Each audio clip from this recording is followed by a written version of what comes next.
Now, if you believe in a higher conscious,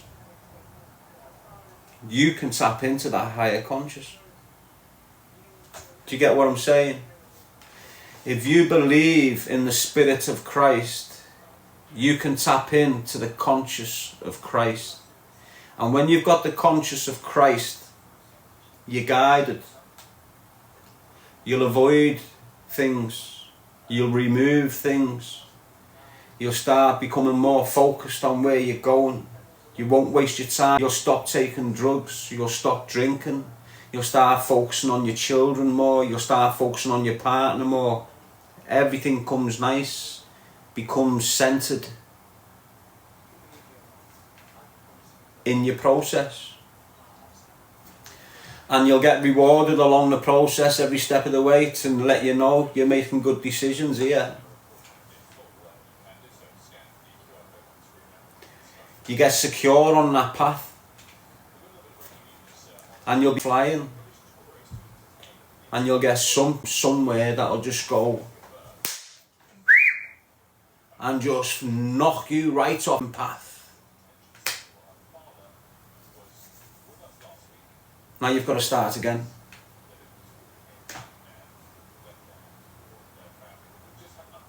He never just came out of nowhere onto your path. You invited him in. And this is what you need to understand from an early age. No one just walks into your life. No one.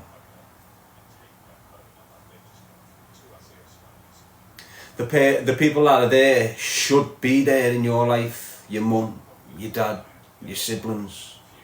Everyone outside your life, you've invited in. It's them same people that you invite in your life that try and knock you off the path down there. The same individuals here who you've invited in are the same individuals that are trying to kill you down there. So be careful who you let in. Why? Because without you understanding it, the minute they're into your emotions, they're zapping your energy. That makes sense to you?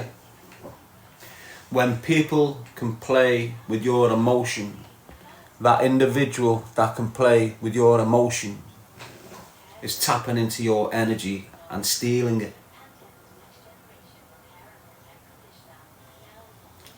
Do you understand what I'm saying?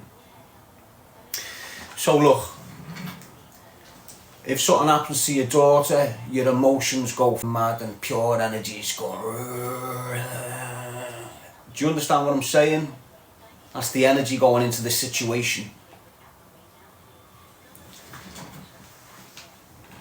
You can develop the same emotional turmoil that you've got for your daughter on the back of a helmet.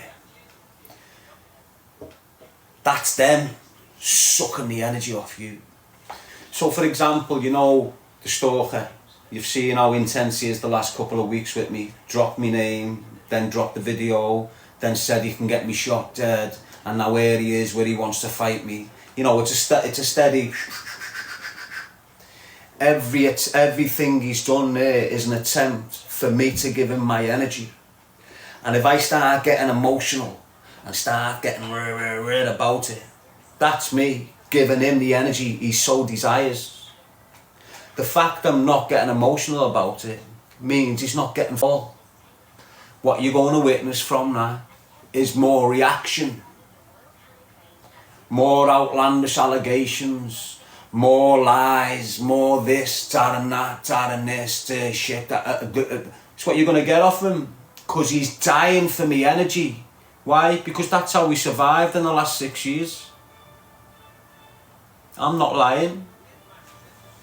Every time he's about to go back in the gutter where he belongs, he latches onto me, Darren G, and clawing back off me. And I can try and walk away from him, and he'll just scream, scream, scream, scream, to the point where I've just got to address it. I've just got to turn back around and go, you know what, people have been through this with this knobhead for the last 10 years or something. It's been called out years ago. It's a shit house. But If I just sit here quiet with these, this is what happens with them. If I don't back, no one else backs me. It's not because they don't want to, it's because they know the comeback behind the scenes. They know intimidation and all this shit that comes with them supporting me. Do you get what I'm saying to you? So I can, look,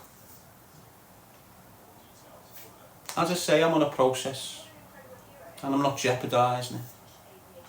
Why? Because I'll have to start the process again. And I've started it 3 or 4 times. So I'm expecting this shit to kick in. Why? Because I've been here. You know, I'm going to get past this point. Why? Because this is where they owe you up. This is where it's always managed to rail me and take me off my path and put me back here 18 months like they've done from the get-go. You'll understand me if you've been on a process. This is how a process will work. It's like a loop. Right? And you might be on a process and you don't even understand it. And I always tell you this. A good way of identifying that you're in a process. A lot of you don't understand you're in it. But a good way of understanding that you're in a process is by deja vu. Do you know what deja vu is? I've been here before. I'm sure I've been here before. I'm certain I've been here before. It's so clear in your mind that you've been in that spot before in your life, isn't it? That's your process. Now the fact you know that you're in a process now is the fact that your life is just going to change completely because you know you're in one. So what keeps on going wrong at that point? So when you've been through the process a few times, you're starting off, you're a mile down this path and all of a sudden adversity and an obstacle kicks in, bang, it derails you. Because you've only done a mile on the path, it only takes you a week or something to get back on and go again. You're aware now because it knocked you off the first time that a mile down this path you've got an obstacle and a bit of adversity. So you know what to do to avoid this shit this time. You're going down, continuing. Another 2 miles down that path from nowhere, a stalker kicks in, whoosh, derails you, takes you away from what you should be focused on. Took your eye off the ball. Do you get what I'm saying? Again, you've been knocked off. You've went a lot further down this path now. Took you a long time. Took you a long time to get where you've got to. You've sacrificed people. You've stopped participating in certain things. You've started thinking different. You know, you've gone through a lot. Someone like the Stalkers came in 3 years later and knocked you. You fell off. You're confused. You're reacting madness. You find yourself again. You get back on your path again. A mile in. First obstacle. Aware of it. Right through. 3 miles in. The Stalker. But you see him coming.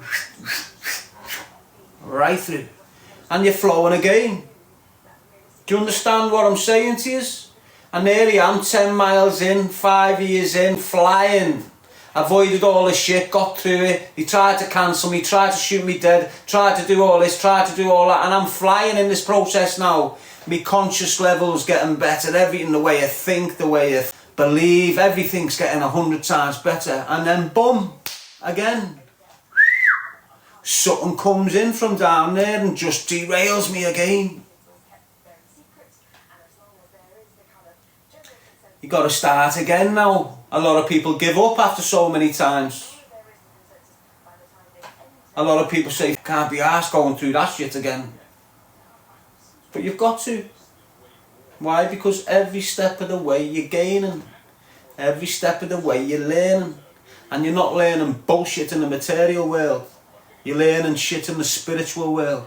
And that's where real knowledge is gained. Do you understand? Real knowledge is gained in here going through these processes. Not out of that book, not out of that professor's mind. That's all second-hand knowledge. First-hand knowledge comes from within you, and it's your knowledge. And you get all this on this process. Wisdom, inspiration, motivation, consistency, desires for the right things, purpose in life. I'm going somewhere. I've got somewhere to go. I'm living eternally. Which you do, if you believe it. So you might be on that path, and you might have gotten knocked off 2 years ago. You haven't accepted it. You're still stuck there, caught in that mess over this bullshit that happened 2 years ago. Take it on the chin. It's part of the process. Let it go. You can't alter what's happened. You can't change what's happened. Leave it be. Carry on your path. The people that are involved in it, leave it be. Doesn't matter if it's your brother, your sister, your bird, your man, your own, whatever. Gone. Continue on your path. Look how long they've at the beginning of your journey. That situation with them people. Look how long they've kept you stuck in that little mad horrible space in your mind. Acceptance. And all these things, acceptance, you know, no ego, all these just come in abundance for you. Why? Because you're practicing them as you're going along this path. A lot of us have got loads of shit in us. We've all got mad shit. We've all got crazy paradigms of thinking that was handed down by our generations above us. And it's dirty thinking. You know, our mums and dads drink and drugs.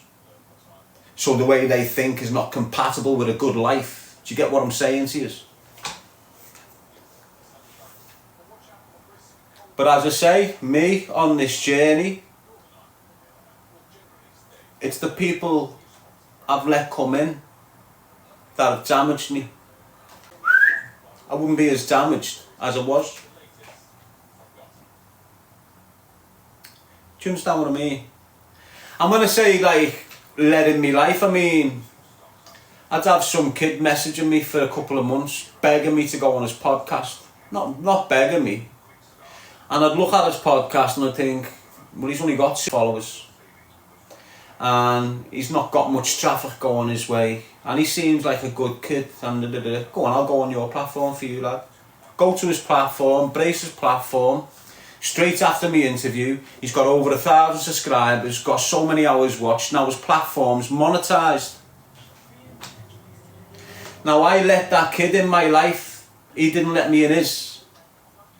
Do you get what I'm saying? Now that kid 2 years later shit on me and jumped on the bandwagon. Alongside most of the other people that are braced with my story going on their platform. A couple of years later, it's them same individuals targeting me, spreading false rumours, spreading false allegations. Do you understand where I'm coming from? So when you're getting on your path, don't just invite anyone in because your mate from years ago knew him. Do you understand what I mean, lads? And you, girls. Just because your mate has got an opinion about that kid down there doesn't mean he's sweet. Doesn't mean he's A-okay. You should have different opinions. And what's happening with the group mentality within your kids now? You know, the notorious individual within the group, his opinion sort of gets put round the group, and that's the opinion the group's got. So say I'm in a gang, we're all 16, but I'm the gunman, I'm the dangerous one, I'm the one that's got people shook on the estate and shit. If I form an opinion against that kid at the bottom of the road, this whole group forms the same opinion. Do you understand what I'm saying to you? Instead of having a separate opinion. So these kids in these groups have got young lads in their lives that if they had their own decision made on this, they'd never go near them. But because they're in this group and my man says he's okay, that's it. You just become accustomed, and now you're mixing with people that you wouldn't normally mix with. But because the leader of the gang saying he's sweet, you're mixing with these people without you understanding that some of these people you're letting in your life when you're 16, 17 are coming back when you're 22 envious and jealous of what you're doing. Anyway, choose a life, not a knife if you can. But it's not even if you can. You can. You've just got to want to.